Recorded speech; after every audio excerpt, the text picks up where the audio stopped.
Okay, this is your lesson here for lesson 2.8. The main idea for lesson 2.8 here is we're going to introduce something called the phase shift.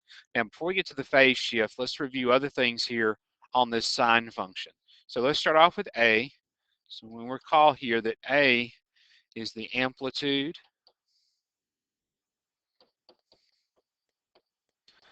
Okay, and so the way that I find the amplitude here is we take that value of A and we take the absolute value of it. So remember, the amplitude is never negative then. Now, the other idea here is the period. And so what we say for the period, we abbreviate it there, PD. So the standard period here for the sine function is 2 pi. So we've been taught here we're going to take 2 pi and we divide it by that coefficient x there. And I've been calling that rho. That's not the variable rho. I was making a mistake. That's the variable omega. Rho is actually like a little p looking thing like that. That's rho. Now, so that's what we've seen so far. Now the b we've seen. So we know that the b part, and we'll put this at the end, is the vertical shift. And so that's probably the easiest part of the function, is the vertical shift is just b. And so if it's plus b, it's going to shift it up. If it's minus b, it's going to shift it down. Now, here's the new thing here. And to sort of kind of get the idea behind vertical shift, or excuse me, phase shift, let's look at something that we've seen in the past. Let's take the graph of y equals x squared. Okay, so we should be very familiar with this graph. That's just a basic parabola. Now, let's look what happened here when we took this idea and we say x minus 2 quantity squared. So remember how this does a shift in the horizontal direction here. This would actually shift the parabola over 2 units to the right. So instead of being at the origin, what we would actually do is move it 2 units to the right. And notice it was in the opposite direction. Okay, so it would take this parabola and just shift it 2 units to the right. Now, one thing that we'll have to contend with on the sine function is you have a coefficient right there, and so it does mess with that a little bit. Now, let's go back and let's put in the phase shift for the sine. So, phase shift is nothing but horizontal shift. And so you're going to see me abbreviate it as PS for phase shift. Right, phase shift is equal to this new variable here, which is called psi or phi, okay? And I put that over rho, or not rho, omega. That's all these Greek variables, I can't remember them. Now, notice here that that was a negative in front, but yet I took the opposite there. And so there's that idea here that I actually shift in the opposite direction from what that sign says. So this would actually shift to the right this many units, whatever that happens to be here. Now, let's actually look at one that has a phase shift in it, and we'll continue and try to graph it from there. Okay, so let's look at this one. So we're going to find the amplitude, period, and phase shift of the function, and then we're going to graph it. Now, so let's start off with the basics. Let's do the amplitude. So amplitude's pretty simple. That's just going to be 3. Now let's find our period. So remember here that the period is equal to 2 pi over omega. And so this is going to give me 2 pi over 4, which would be pi over 2. So I got my period there of pi over 2. Now, here comes the new thing here, the phase shift. So the phase shift is equal to the opposite of that term there in my equation, and then over omega. Okay, so notice here we've got pi and 4. And so that's negative pi. The opposite is just going to be pi over and then 4. And so notice, even though this is negative, we're going to do the opposite direction there. And so what's going to happen is the graph is going to shift to the right pi over 4 units. Now, let's sketch the graph here, and then we'll try to pick the correct graph from our choices. All right, let's start off here. I've got an amplitude of 3. So we'll go up 3 and down 3. Okay, now let's notice that, again, the period was pi over 2. Now we want to separate that into 4 units here.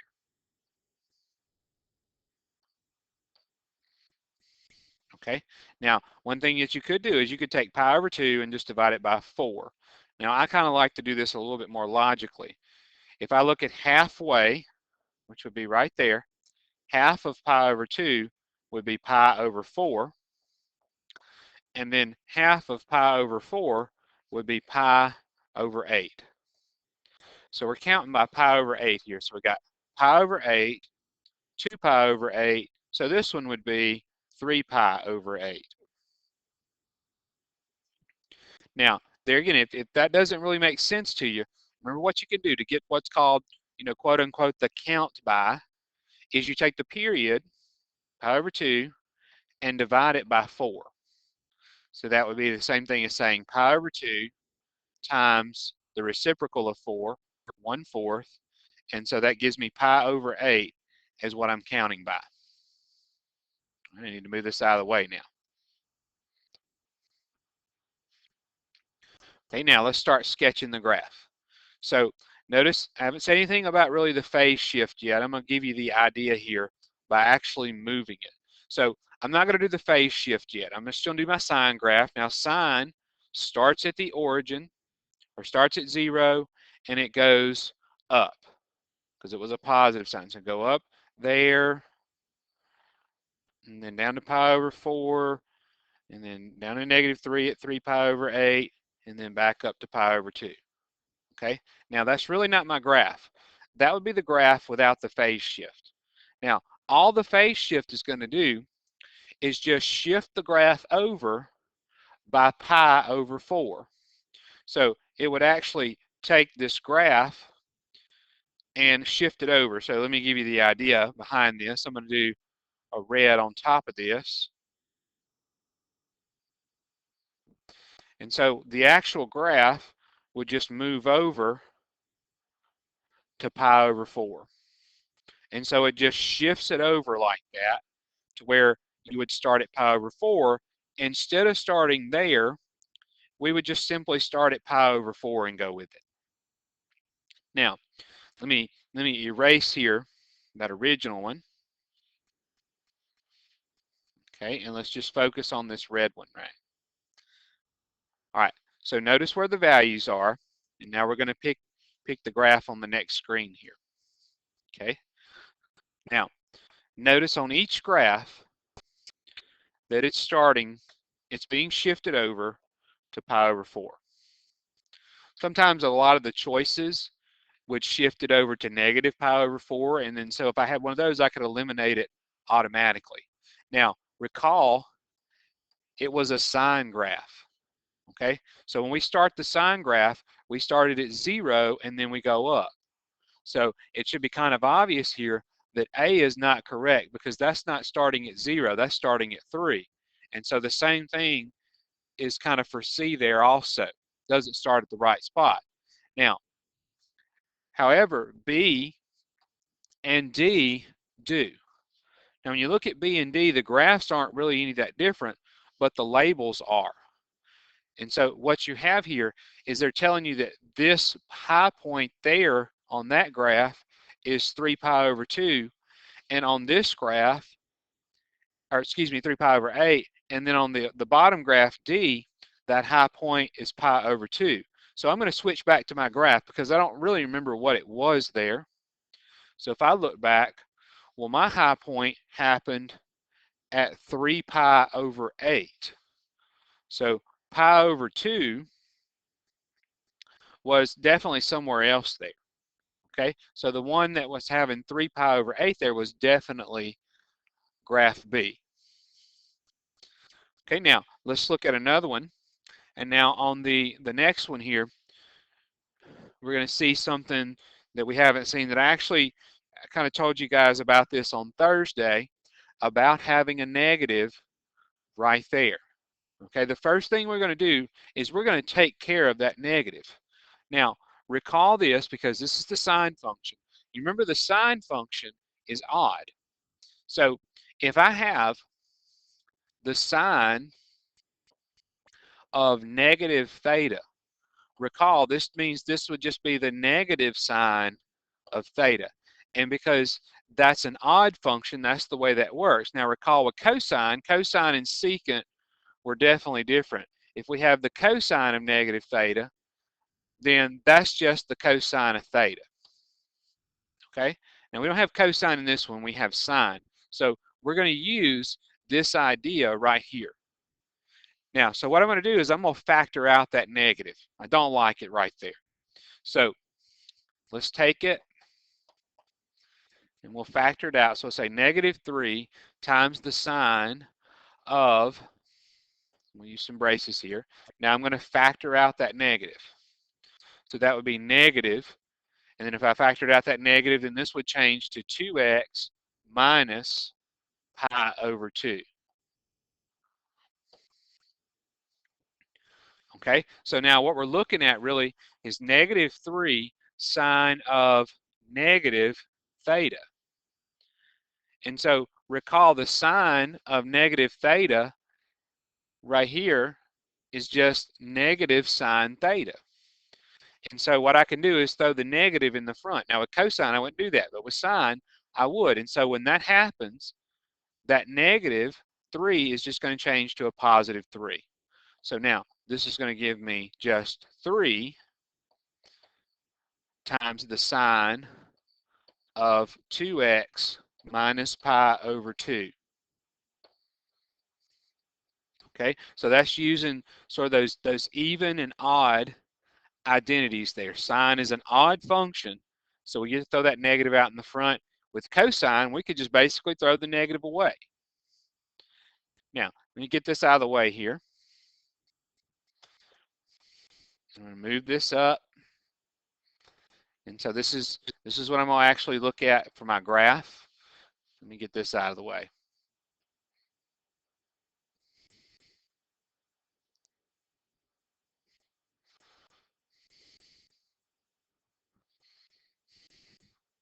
Okay, now let's finally start graphing it now that all the negatives have gone.